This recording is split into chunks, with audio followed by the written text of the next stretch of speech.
Podcasting with Ceri Jones.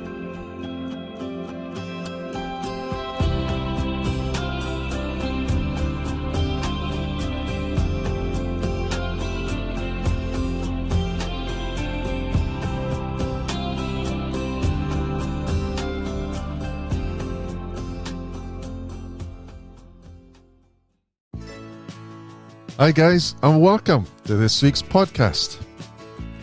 Well, I hope you all had a good week. The brown trout season is officially over now for the lakes.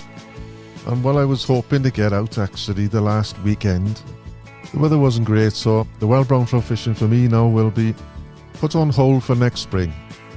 But there's some great rainbow trout fishing to be had now, and hopefully the next week or two I'll be going up to Rutland. I'll be joining Craig Barr fish for the fry feeders, so I'll be looking forward to that one, and I'll do a podcast actually from my time up there. So I'm looking forward to some good rainbow trout fishing now the next month.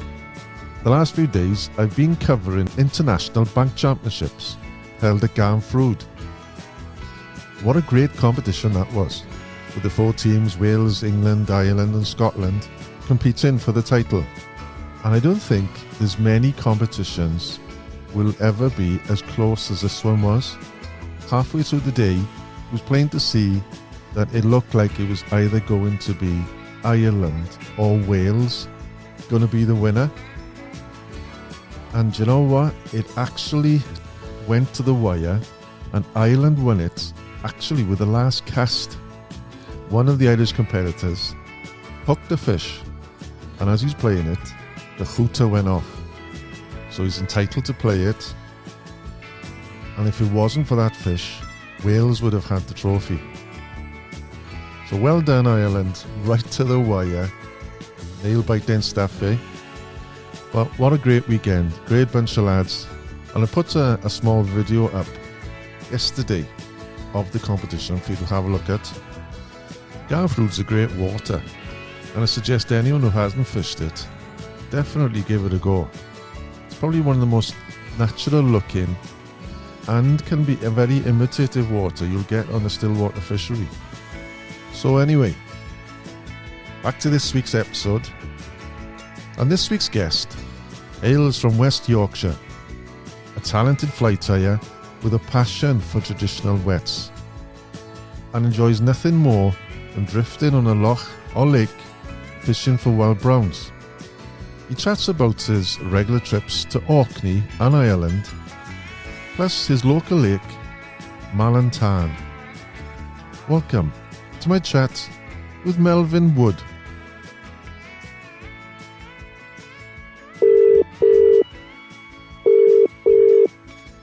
Hello, Ceri. Hello, Melvyn. How are you doing? Have you still got your builders in today? No, the builders have gone, but we've had them in today. Yeah, they've been in for 5 weeks, that's all. 5 weeks, blinking heck. Have you been living in one room or something, have you? Just about. But been away in the motorhome a lot, so that's relieved the pressure somewhat. But it's been. I'm a very, very tidy person, and to live amongst all this chaos I find it very difficult. Yeah, I can imagine. There's a saying, isn't there? A tidy boat is a happy boat, and it's the same with the house. Yeah. Have you been out this weekend? No. My dad's not too well, so we're backwards forwards to him. The old boy's 90, so we'll allow him not to be well. Yeah. Did he fish at all? He did. He was a sea fisherman. He used to take me sea fishing as a lad, right up to Liverpool. He used to fish for the giant skate to nip up there. But then it was all catch and kill, so it wasn't many years before they fished it out. Wow. So, everything that was caught was killed, dragged to the quayside, weighed, and then thrown back in. Terrible, really. Yeah, times change, don't they? Absolutely. And for the better. I got no problem with anybody killing a fish as long as it's used, as long as it's been eaten. But yeah, absolutely. Providing there's enough in there. Yeah. I know. I put up a post on Facebook after I fished Corrib, and I got some real abuse for killing the fish.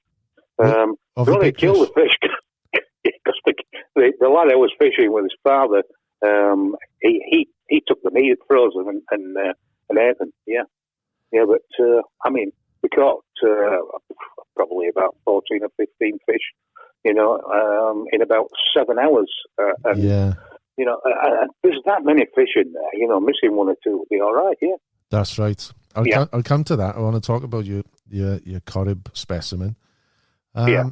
I've been up to North Wales. I have for a couple of days, mixture of work and pleasure, and I plan to go to Talallyn. I don't know if have you ever been to Wales? No, I haven't. I was tying flies with a fellow called Hughes, and I can't for the life think of what it was called. Oh, right, yeah. This is up at the Welsh Game Fair this time. Right. And he said it'd take me. It's a place that I would like to go. You hear a lot about these wild hill lakes up in North Wales, and it's something I haven't done, and it's on the tick list. So yeah, I've got to do that next year. Yeah, well, when you're down, let me know. There's a few places where I fish quite regular. We have got some lovely waters, and this one, Talallyn, I was going to fish. I thought Sunday, because today actually is the last day you can fish for brown trouts in Wales. I don't know if it's the same in the UK on the lakes. So I thought, right, I'll give it a go. But on the Saturday night, we had the mother of storms and heavy rain. And then, but when I got there, then it was a flat calm as well, and it was like the morning after the storm, and everything was flooded. And I thought, nah, I'm not going to waste my time. So I didn't even make a cast. Tell me, where is it you are then? You're Yorkshire, yeah? I'm West Yorkshire, yeah. I'm Brighouse, which is Huddersfield, Halifax area, very industrialised. Our river Calder here was deemed one of the worst rivers in the country during the 60s and 70s. Wow! Yeah, I mean a lot of textiles, a lot of dye making, and it's the dye making that really stuffed the river. I mean, we still have a lot of pollution through. From dye making. We've got chromium-6 up and down the valley. You can't grow vegetables in certain areas because of the contamination. Yeah.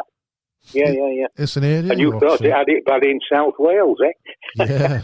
Well, our rivers before my time, mind, you still talk to people now. It was like, they say, back in the day, the river used to run black with coal, but actually, it's not the prettiest. Some of the parts of the river in the valleys, but the fishing.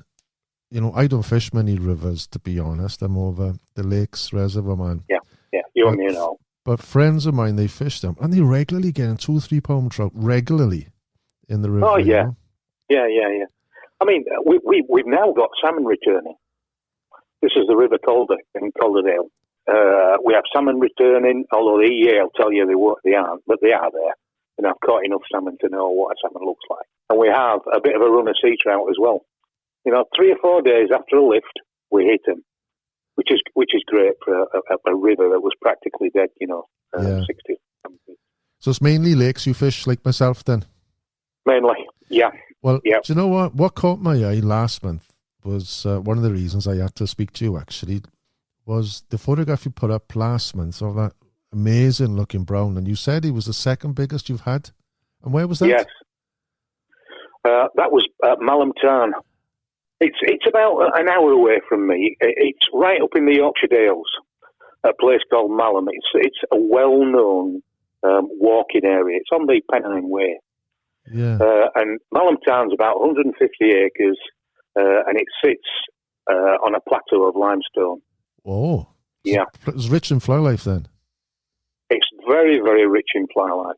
Very, very rich. And the fish grow extremely quickly. It was stocked at one point, but they haven't stocked it for over 20 years. Right. So in all intents and purposes, they're actually wild fish. And there was wild fish. It's the source of the River Aire. It's got some lovely, lovely brown trout in it. But they're not easy caught. Is it a ticket water or a club water? No, it was run by the National Trust. And pre-COVID, we had a year where it was extremely hot. And we got a blue-green algae. And there was quite a big fish kill. National Trust shut it Right. and said, and quite rightly so, we've got to look after these fish. Did what they could do, and then COVID hit us. So it's like 4 years since anybody went a line on it. But now we've been in negotiations. We are a group called Friends, I'm part of a group called Friends of Malham Tarn. And we've now negotiated fishing back on it. But with a lot of caveats on it, really. We've got to make sure everywhere has a life jacket, a lot of biosecurity measures, and safety measures. So we fill all that criteria, and they've allowed us to fish it again. So there's boats on it then as well, yeah? There's 2 boats. There used to be 4, but part of the deal was there's only 2 boats on it, which we're not too unhappy about. Yeah, and you can book it. Well, there's a website being produced at this moment in time where you can book a boat, and it's £25 a day. Right. So tell me what happened with this fish then. How did it come about? Well, it was one of those days. I mean, it was a test day to make sure our systems worked, and it was the 3rd day of a 3-day testing, and I was lucky enough to be fishing with Rob Denson. I don't know if you know Rob Denson. No. He writes in trout and salmon. Writes in trout and salmon every week, every month. All right. Yeah, and I was fishing with Rob, and we're both traditional loch style men. So we were fishing traditional loch style flies, and it was just a case of throwing them out, a couple of quick pulls, splashing the top dropper to get the fish's attention, and bang, they were there. Mind you, they hadn't been fished for 4 years, so there was some expectation of having a good day. But I had 7 fish, and I think Rob had about 12. And, none of those fish were under £2. Really? You don't get many waters like that.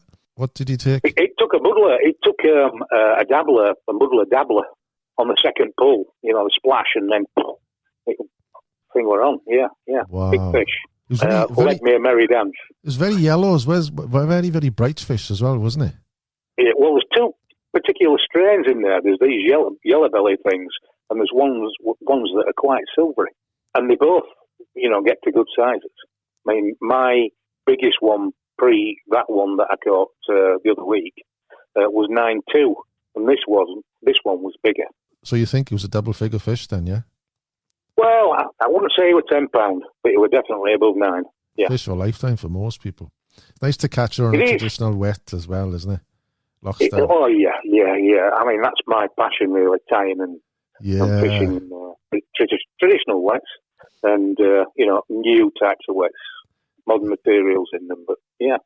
Yeah, for years I've enjoyed that. That's what I'm about. It's like in your DNA, isn't it? You're fishing wets, fishing a team of flies, pulling. It just gripped me, Yeah. I was out in Ireland the first time I ever went, and I was sat in a boat on Lough Corrib, and I thought, it's like I died and gone to heaven. I was out, and it was just like that. We were fishing octopuses and silver invictus, and and I thought, this is what I want to do. And on those days, I got a smile on my face now thinking about it. It's nice when you're drifting along the islands or out in the middle in the open in a nice wave, overcast. Yeah. And you're casting that line, pulling, and there's so many different takes. You can have the splashy, a little draw, or you can get it up and over it, like sideways, and you can just see them coming up in the wave and going down, and there's nothing beats it. Nothing at all. Yeah. It just gets your blood pumping. Yeah. Those head and tail rises are just what I do it for. If I get a good head and tail rise in a take, it's made me day. You never I don't necessarily have to land the fish. Yeah. When they're coming over the side, head and tail, it's on. There's no mistake or nothing. When they do that, that's it. It's on. It's funny you say that, but I was fishing Loch Ina with the wife, and we were fishing the far shore and coming down the way, and a salmon head and tailed me bobfly, right, and I'm holding on to my rod. My rod's up. I'm holding on to my rod, awaiting, the sort of rod to swing round, and it didn't do it. And the wife said to me, she said, "That was a salmon." I said, "It was." She said, "Why didn't you catch it?" Oh. She nearly went over the side. But it's the only time that I've ever seen a little pod of salmon going up the shoreline, all together. Oh, really? The only time I've ever seen that. I like Aina. I fished it a couple of times. There was a guy, beautiful, good friend of mine, Colin Fowler, and he was a boatman. Oh, yeah, I know Colin. Yeah. Many years. And in fact, I was talking to him yesterday, actually. But, lovely. He made a lovely comment to me when I was down tying flies at the last Galway show. That's Galway flies. Oh, there. yeah. And we were in the bar, and he came up to me and he said... That's where you'd find him. Yeah, he enjoys a pint or two of the wax stuff, doesn't he? But he said, "What I like about your flag," he says, "I know they will catch fish. I know they will." Yeah. And I thought that was a great compliment from a guy like that. Yeah. His father was a great fisherman as well. He's actually, Bert. Yeah. Yeah, that's right, yeah. Well, you were saying about Ireland now. We're touching on Ireland. And I noticed I've been following you on Facebook, your travels and that. And this year, early season, you went to, was it Donegal as well? And fishing the... Yeah. I had a month in Ireland. I was fishing, the big western lakes and up across the border. And then I came back, having gone home, I came back a fortnight later to tie flies at the Northern Irish Game Fair. And I had 5 days in the bog lakes in Donegal, which was, super. And it reminded me of when I first started brown fishing up in the flow country in the north of Scotland. And it was just like that, little brown trout, but plenty of them. Yeah. Yeah. So we were up there about 1,000 foot up and, catching a few fish. I've been going for many years over to the west, and I fished the big lakes, the normal ones. But when you're going from A to B, you pass loads of these peat bogs with lakes in them. And I'm thinking, one day I'm going to stop and fish them, but I never have. No, you must do it. But I noticed on your travels, you went, is it Sheelin, Arrow, Melvyn, as well as Corrib? And, I fished... and Currane, was it? Yeah, I fished Currane. Yeah, I fished Currane many times, but not lately. And I wouldn't say it was a disappointment, because, again, it's a lovely part of the world. And I was fishing with Tom O'Shea. All right, one of the O'Shea brothers, and a day with Tom is great. It's just lovely to fish with him. Yeah, but no sea trout. There's hardly a sea trout in the loch anymore, but there's a few salmon about. Right. We turned to salmon, so it would have been nice if it had got over. It didn't, as they do. I fished it a few times over the years, and I've always fished. It seemed to happen that it's always around about June, and we get plenty of fish. But they're only the £1.25, maybe £1.50. Yeah, the juniors. Yeah. Early season is the time, isn't it? So they say. It is. We used to go March, April time. And I think my biggest fish it was a specimen Irish fish. It was 6'2". But a day later, I was fishing, and my good mate, Bob McDonald, he had a 10-pounder. On the same day?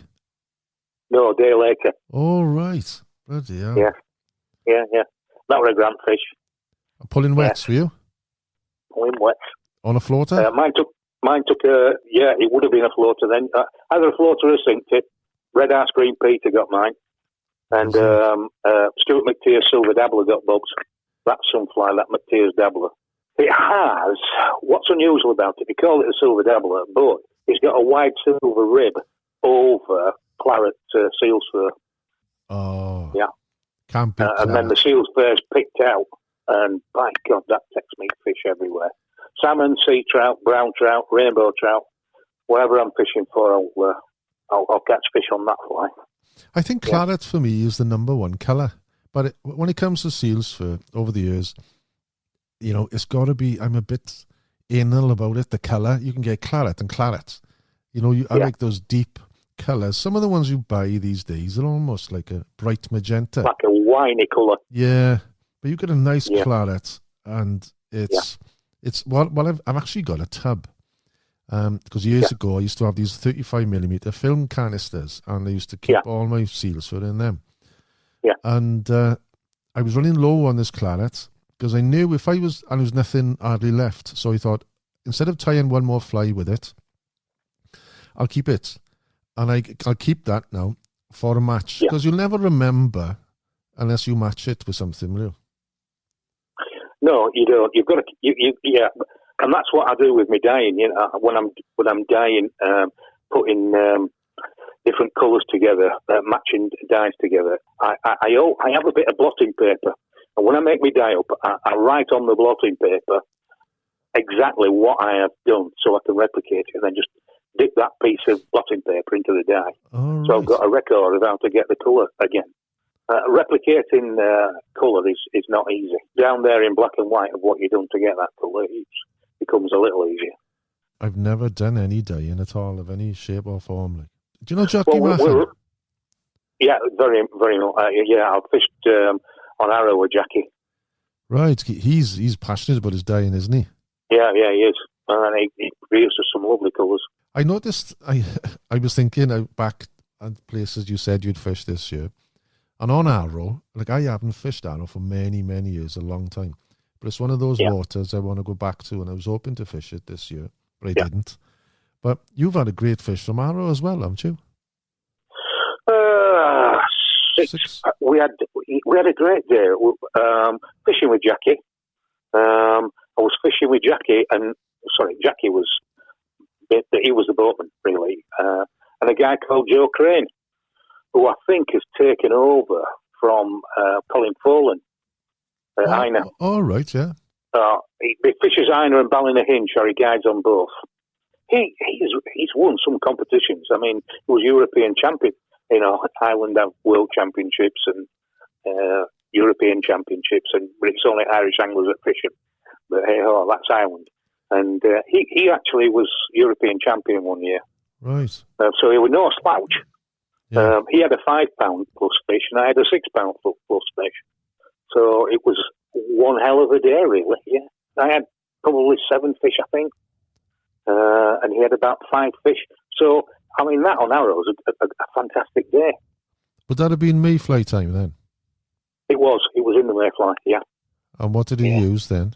Well, I was using what they call a mayfly stimulator, which I call just a mayfly with a deer hair wing, just to keep it it up there. So we were fishing that, and I have a fly that I designed myself, which is a mayfly done, and that took me big fish. No, sorry, it wasn't. That was on the middle dropper. What took the big fish was a green mayfly. It's in Patsy Dreary's book, French partridge, hackle dyed, medium olive, with a grey seal spur body with a grizzle hackle through it. And you fished that as a wet? As a wet, on an intermediate line. Often, no. When I'm pulling, I'm almost always fishing an intermediate. Because usually, more often than not, if it's a big wind, it holds the flies better. It doesn't blow in the wind as much as a floater does it, when you're bobbing? Calm as well. It's straight under the surface tension, and they don't see that pull of the line as it's going back. The last couple of years for me, though, obviously I didn't go through lockdown, but this year I was, and the years before lockdown, I've got more and more into fishing dries at mayfly time. Yeah. And I'm getting more fish. I'm finding by pulling, I'm getting smaller fish. But if you're out fishing the dries, you tend to, this is my experience, getting the bigger fish. But I'm an out-and-out wet fly man, really. It's very, very rare that I use dries. I do use dries on occasion, but generally it's wet. Even when I'm fishing the river, if I see rising fish, I normally put on spiders, and that's the Yorkshireman in there, fishing spiders just sort of in the surface. And I catch loads of fish doing that. Do you know, sometimes I enjoy as well, after the day you're on the lake, heading into the pub That's the norm out there, isn't it? And you head into the pub, and then you just look in. Maybe one or two of the lads have got fly boxes out, and you open them, and it's like, the colours, the different tones. You can't get better than a box of Irish Wets. You can't. Right from golden olive to dark olives, and they look wonderful in the boxes, don't they? The colours. They do, yeah. I was fishing on Melvyn and we're fishing Erne with Dominic Kerrigan. I think you've done a podcast with Dominic, haven't you? Yeah. And I was looking in his fly box, and I couldn't believe the amount of fluorescence they had in there. Was it? He opened his fly box, and I put my sunglasses on it. Yeah. He said they work really well. Yeah. And then he upset me greatly by saying, and we put booby eyes on dabblers. Oh, no. You do what? He says, we put booby eyes on dabblers. I'll have to cut that out. Actually, Jackie Mahon was the same. He said they work a treat. Yeah. I suppose it creates a wake, doesn't it? Well, I mean, it does. That is important when you see trout fishing, most definitely. Yeah, and for rainbow trout fishing as well. Creates that wake and flying at it. I won a competition doing that a few weeks ago, pulling wets across. Sorry, pulling a booby across the surface. Yeah, it was a Fly Dressers Guild competition on Draycote. I don't know, about 80 anglers, and I managed to catch more than everybody else, more than luck than management. I think that, yeah. It's a sort of method, I guess. Not many people would fish. The boobies now on the reservoirs is more of a washing line fly, isn't it? People wouldn't really Yeah. Feel free to visit my online shop, where you will find a selection of my most popular Irish sign prints, plus a choice of gilly kettles and cooking accessories. Or if you would like to experience one of my guiding or instruction packages, feel free to message me. Or again, take a look at my guiding and instruction page at castingwithkerryjones.com. Keeping on the Celtic theme then, you've been to Scotland, Orkney as well, haven't you, this year? Yeah, I've been to Orkney. I fished Orkney 4 or 5 times. Just a lovely place to fish again.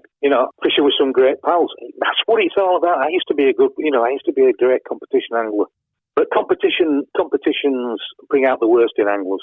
And I'm pretty competitive as it is, and it wasn't good for me. So I gave up, and I just fishing places I love and with people I like. Yeah. And I used to do the competition scene quite heavily years ago. I fished anything and everything. I fished the internationals, and then I thought to myself, and there were people, right? You're spending a week with the team, and there's always one or two which you don't get on with, or you're not really the same sort of person you are. And then I think, do I really want to do this? And then I it was maybe £1,000 then for a week's fishing, and then he didn't really enjoy it. So I thought, I've had enough of this, and I started going to Ireland, and that's when it dawned on me, this is what I want. Because what would happen? I met these guys, the locals they were, and we were out, and then we would always all go to the pub then, and then everyone asks, how'd you do? And it was never, I had 5, or Ceri had 2, or anything. It's just like, we had 7. We had this. Yeah. It was never the competition thing. It was always a shared, and I thought, God, I haven't come across that before, Yeah. And then I much prefer it. I tie a lot of flies, but I haven't got a lot of flies in my fly box because all my mates get them. But everyone wants to fish with you. It's what did you catch that on? So and so and so and so. Well, I haven't got one of them. So, all right, okay, here you go. There's one for you. Yeah. We soon go. Yeah. And what sort of size fish are in Orkney then? Is it Harry, Swanee, and I can't remember. If you get a 2 pound fish, if you've had a 2 pound fish, it's a big fish. But in saying that, they're above average size, if you like, of a wild brownie. It's sort of pound and a half, up to 2 pounds. There are some bigger ones in there, but it's the quantity you catch. particularly on Harry. All the guides want to take you on Harry because they'll get you fish in any sort of conditions. There's somewhere on Harry, yeah. There's somewhere on Harry where you'll get them, no matter what conditions, what wind direction, what strength. Yeah, they're there.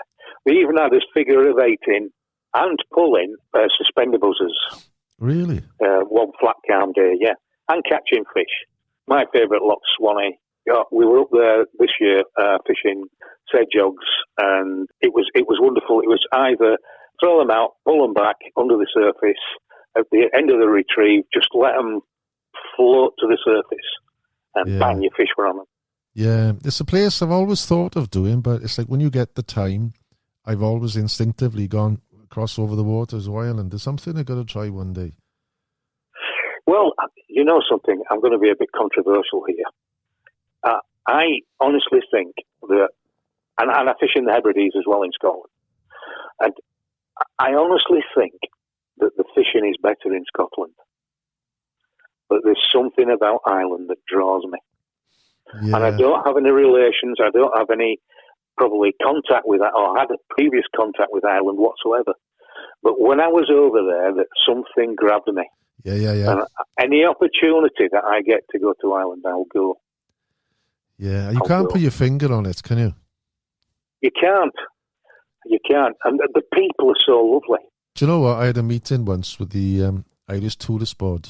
And I remember one of the girls was saying, what is it that people want to come back to Ireland? She says, because if we knew what it was, we would bottle it up.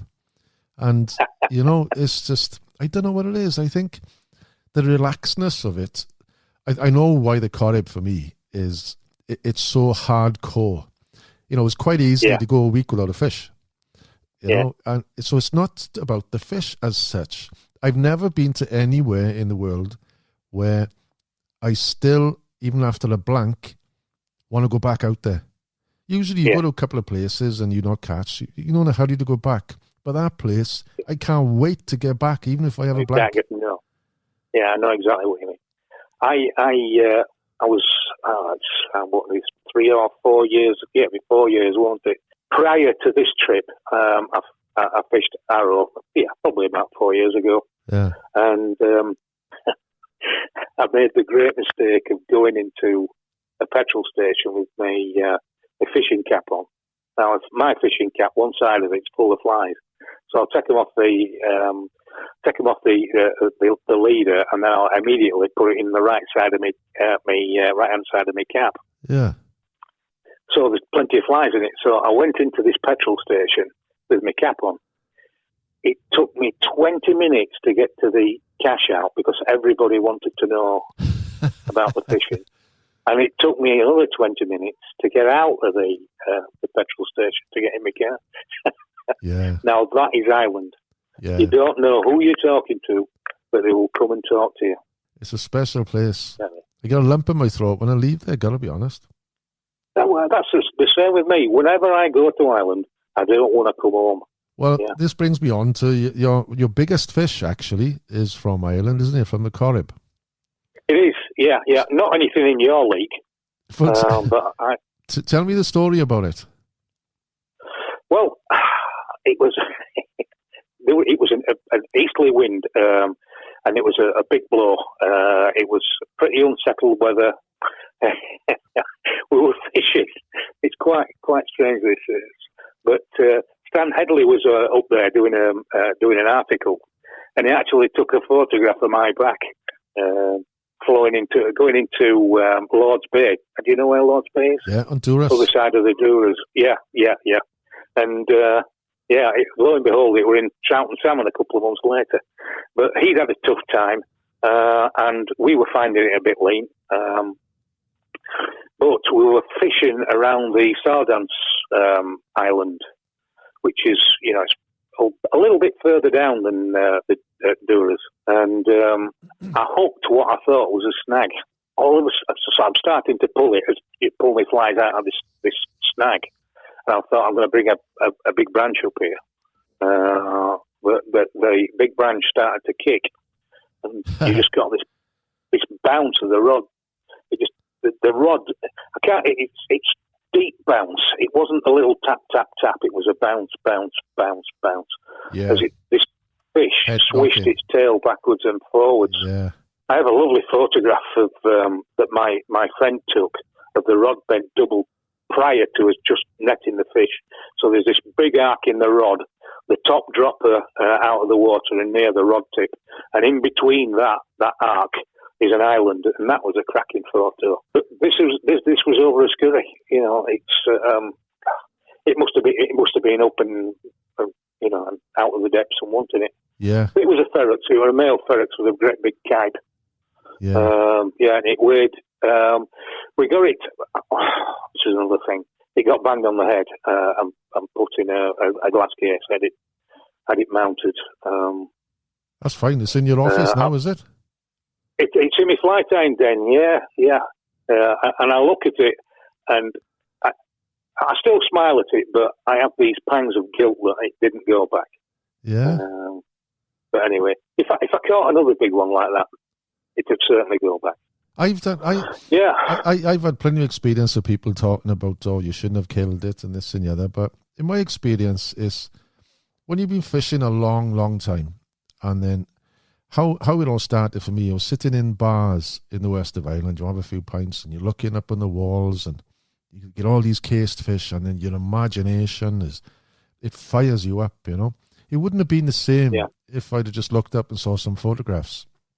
So it's been going on for generations, and I know some of these sort of woke people, you can say, is no, you should have returned it. But I think to myself, no, it's something which I wanted to do, and it's literally I probably had cased 3 or 4 fish I've ever had done, and everything else goes back. I mean, I can't remember the last time I killed a fish, but it's I don't know, everyone to their own, but I love the idea of having a fish cased up on the wall, you know. And I haven't killed a salmon in over 10 years, and I haven't killed a sea trout in over 8. Not that I don't love the taste of sea trout; it's just wonderful stuff, isn't it? But no, they all go back now. Yeah, I don't eat any trout, to be honest. Once a year we'll do it out in the lake. We'll meet a gang of us onto the island, and we'll cook 1 or 2. But that's more of like something to do. I don't particularly enjoy it. I'd be quite happy to put. I smoke them, and I quite enjoy them smoked. Yeah, smoking. Yeah, and the Corrib trout tastes like sea trout. So how did it all come to start for you then? Have you been fishing since a boy? No. I started fishing. Well, I fished as a lad, sea fishing with my dad, and then even right up until we were married, I used to take the wife sea fishing prior to us getting married and after we got married. But things get in the way, don't they? I was working full time, having to put lots of hours in. Then the kids come along. Then we were in business, so it all takes your time, doesn't it? So fly fishing didn't come along until I was sort of 37, 38, something like that. Right. And I was managing director of a foundry. It got to the point where all I was thinking about was work. Even when I was at home, even when I was in bed, it's just work. And I needed something else to take my mind off it. And my brother said, "Why don't you come fly fishing with me?" So he asked my brother for my brother to thank for that. And he took me to the local tackle shop, which was in Shipley in Bradford, where they set me up. Yeah, and no looking back since then. So I was lucky enough to sell the foundry, which gave me a deal of time, and I was in a club that did plenty of competition. So that began my career as a competition angler. 4 years after that, I got my first England call up. I was first reserve. I didn't particularly enjoy competition fishing. Like I said, it brings out the worst in you. Yeah. And being competitive, I was beating myself up, and I thought, this is not for me anyway. Do you still fish with your brother? He didn't competition fish. He gave it up shortly after I took it on, which was quite bizarre, really. He lives out in France now, so he does very little fly fishing out there. I tell you what, right there, I got a list in front of me now of questions I want to ask about your fly tie-in. But I think we'll have to have another podcast for your fly tie-in. Because you mentioned... We can negotiate a fee. Yeah, because I was interested in the story. You said you actually got a law vice, and that was given to you as a present, wasn't it, from your mother and father? It was. Yeah. I'd actually ordered it from Lawrence at the British Fly Fair, and I came home and we were having Sunday lunch because Mum and Dad used to come over here for Sunday lunch every Sunday. Yeah. And we were sat around the table, and I just happened to mention that I'd ordered one, and my father said, well, shall we buy it as a 50th birthday present? I said, well, it was quite a lot of money, Dad. I said it was 450 quid. He said, well, that's all right. You're 50, and so that's what I got for me 50th. Well, I'll double your money. Birthday. I'll double your money. I'll give you 900 quid for it. I bet you would. Do you know what? I looked this week, and they're around about the $3,000 plus now, aren't they? Yeah. I should have bought two, not one. I thoroughly enjoyed the chat. It'd be nice to actually get into talking about the flight tie-in as well. Right. Because you do all the shows, and especially you love the Irish Wets, which you keep putting up the posts and that. There's one more question I ask everyone before I wrap up. That is, where would you want to be to make your last cast? Where my last cast? Well, it's not an easy one because there's some lovely, lovely places. Malham Tarn is such a special place. Lough is another special place. But there's a place on the Isle of Lewis, and it's called Ewing Hamanavay Estate, and there is a lock that you have to climb 200 feet to fish. It has salmon and sea trout in it, and they run up. Salmon, sea trout will run up spit. But to get a salmon up in this lock, and the width of this stream really that comes out of this lock is about 3 foot wide, and that's it. And these things crawl up 200 feet to get in there, and it's got to be a big spate before they come. And that's called Dibberdale. When we fish Dibberdale, we always see golden eagles. And on one occasion we saw 2 adults and a juvenile, and you can hear them screaming at one another all day because the echo bounces off the cliffs that are on one side of this lock. So I think my last cast would be on Loch Dibberdale, on the Isle of Lewis. Sounds idyllic.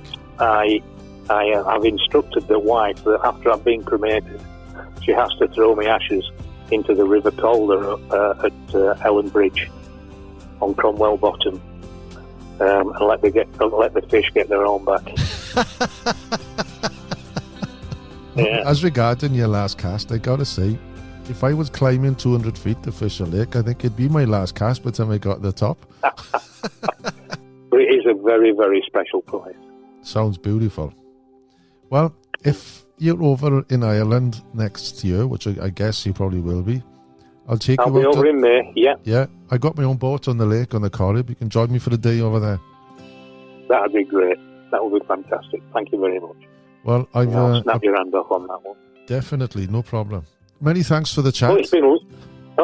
It's been lovely to talk to you. Take care, Melvyn. Bye now. Bye. If you've enjoyed this podcast and want to listen to more, please consider becoming a Patreon, where you will get access to over 100 past episodes, weekly podcasts, plus photography, exclusive content and prizes.